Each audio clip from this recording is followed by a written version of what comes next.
afternoon. My name is Hamidah Alatas, and I will be presenting a paper titled Where Do Good Jobs Come From? A firm-level analysis of job creation dynamics in the medium and large manufacturing industry in Indonesia. This paper was submitted for the 19th World Congress in the International Economic Association. In summary, this paper aims to understand better the key dynamics of job creation and job quality in medium and large manufacturing firms. This paper contributes to existing literature by looking in more depth in at least three areas. First, the key determinants of employment and productivity growth. Second, the wage productivity gap. And third, the composition analysis of total factor productivity or TFP and labor productivity growth. As a background, Indonesia is not a story of jobless growth, but Indonesia struggles to create enough middle-class jobs inclusive for all workers. Most of the jobs created since 2010 have been in low-wage sectors. Moreover, since 2010, the jobs created have accrued to low-end services such as construction, wholesale, accommodation, and other services. Jobs in medium and large manufacturing industry provide important pathways to the middle class. As we can see in the chart, wage employment in industry is good for middle class expansion, as it shows positive values, which means that these types of jobs are more effective in bringing people into middle-class jobs. The creation of middle-class jobs will go hand in hand with faster growth and lower inequality. However, since Asian financial crisis between 1997 and 1998, Indonesia entered a premature deindustrialization, and along with that, between 2000 and 2010, manufacturing jobs were largely destroyed. This hollowing out coincided with the commodity boom period between 2001 and 2012.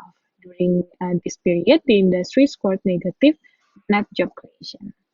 Coincidentally, during the hollowing out period, inequality also rose by 10 percentage points. Based on the importance of jobs in manufacturing industries and hollowing out period that happened, the study aimed to understand three things in general. The first one is how our jobs in medium and large manufacturing firms are created, in which we will describe the dynamics of job creation and destruction. Second one is how do some firms grow faster in terms of employment and productivities, in which we will also look at the importance of foreign firms on job creation, real wage, labor productivity, and sharing productivity gains. And the last one is what has driven total factor productivity or TFP and labor productivity growth, in which we conducted TFP and labor productivity growth decomposition analysis. This report heavily relied on data from National Statistical Agency's survey of medium and large manufacturing firms, which is an annual survey of manufacturing establishment or plants from 1990 to 2015. In this first part of the results, descriptive analysis, we will present results that answer job and firm dynamics, job churnings, distribution function of labor productivity, distribution of wages, and productivity and wage differentials. The first statistics show that the older plants had higher average numbers of employees per plant relative to younger plants. Evidence shows that the employment share of old plants out of total employment increased significantly since 1995. And also, while the share of big plants was only 3 to 4%, their employment share reached 40 to 50%. Very big plants with more than 3,000 employees accounted for an increasing share of total employment over the years. Employment share of foreign-owned plants increased significantly from 7% in 1990 to 26% in 2015.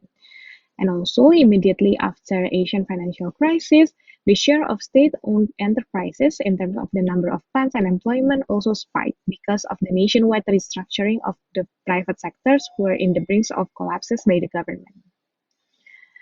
Large plants are also more productive on average. In the presence of scale economies, it is not surprising to find larger plants to be more productive.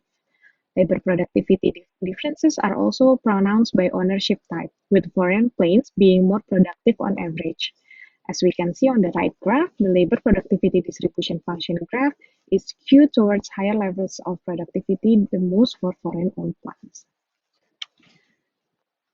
Net job creation, however, hides a high number of job churnings by surviving, entering, and exiting plants. sectors with the highest rates of job churning between 2013 and 2014 were garment from textile, which also has the highest net job creation. Subsectors with the highest job churnings were generally labor-intensive industries, but were also those that face short-term purchasing orders from buyers. However, none of the subsectors in the medium and large manufacturing industry provide average monthly wages that are commensurate with the middle-class population's expectation. Labor-intensive sectors that absorb most employment in industry, including food and beverages, tobacco, textile, pay wages that are much lower than the middle-class population's expenditure cutoff. Moreover, almost all subsectors outperform apparel in productivity and real wages. This is especially true for subsectors with high technology intensity. In the next chapter of the main results, we will be presenting first the determinants of employment and productivity growth, second, firm probability of exit, and lastly, the decomposition of TFP and labor productivity growth. Although from before we see that foreign-owned plants seem to be a strong net job creator in the past decade, after controlling for employment size, age, productivity growth, and export share for production growth, being a foreign-owned plant was not the key factor that determined employment growth. Large and old plants with high productivity growth and export share of production growth were found to be having higher employment growth on average. In contrast, being small and young, as well as having higher export growth, are associated with higher labor productivity growth. This exercise is important as productivity growth is critical for the generation of better jobs, but it also improves people's living standards by lowering the prices and improving the quality of goods people consume. Moreover, higher labor productivity firms is also associated with lower probability of exit. More productive plants have higher survival rates, while less productive plants are more likely to exit.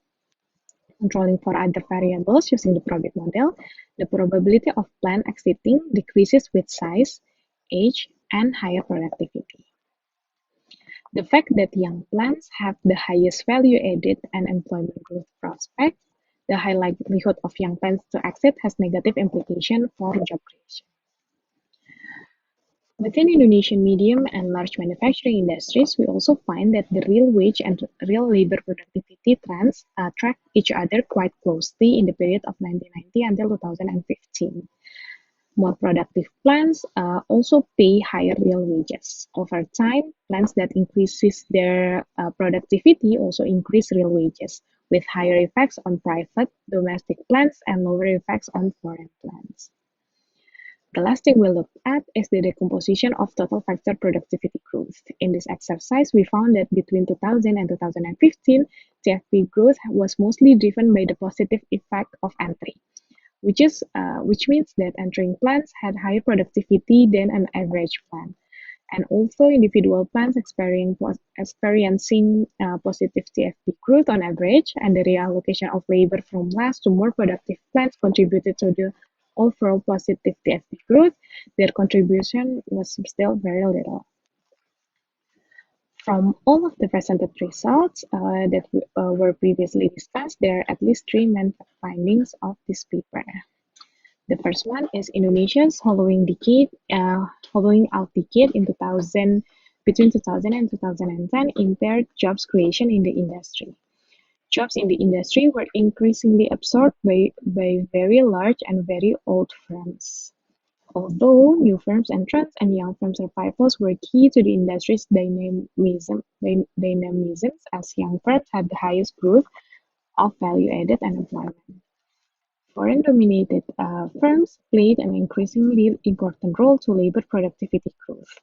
Foreign ownership status was not significantly associated with higher labor productivity growth, employment growth, nor higher wages, after controlling for other variables of interest. However, foreign-dominated firms have characteristics that drive higher labor productivity growth, employment growth, and higher wages. And last one, higher labor productivity growth was associated with higher employment growth. The decomposition of labor productivity growth shows that it was driven mostly by within effect productivity growth, except in some subsectors. There are limitations of the study. The first one is we're mostly only able to establish correlation or at best causality with weak exogeneity instead of strong causality in our analysis. The second one, CFP analysis is valid only under the assumption that there is no price distortion or effect or market power that could come from rents, quality differentials, or other factors affecting demand for the product. And the last limitation is because of the exclusion of micro and small enterprises, the compositions of aggregate productivity gains based on truncated data only, which tends to overestimate the between effect. There are three implications of the findings for policy. The first one is to create a conducive enabling environment both at the national and local level for new manufacturing firms to enter and also to exit, survive, and grow. Second is to support workers to move to higher technology, more capital intensive, higher wage subsectors. And the third one is to enable more women and those in remote areas to benefit from better quality manufacturing jobs. This is the end of the presentation. Kindly check our full paper, Where Do Good Jobs Come From? A firm-level analysis of job creation dynamics in the medium and large manufacturing industry in Indonesia for more analysis. Thank you.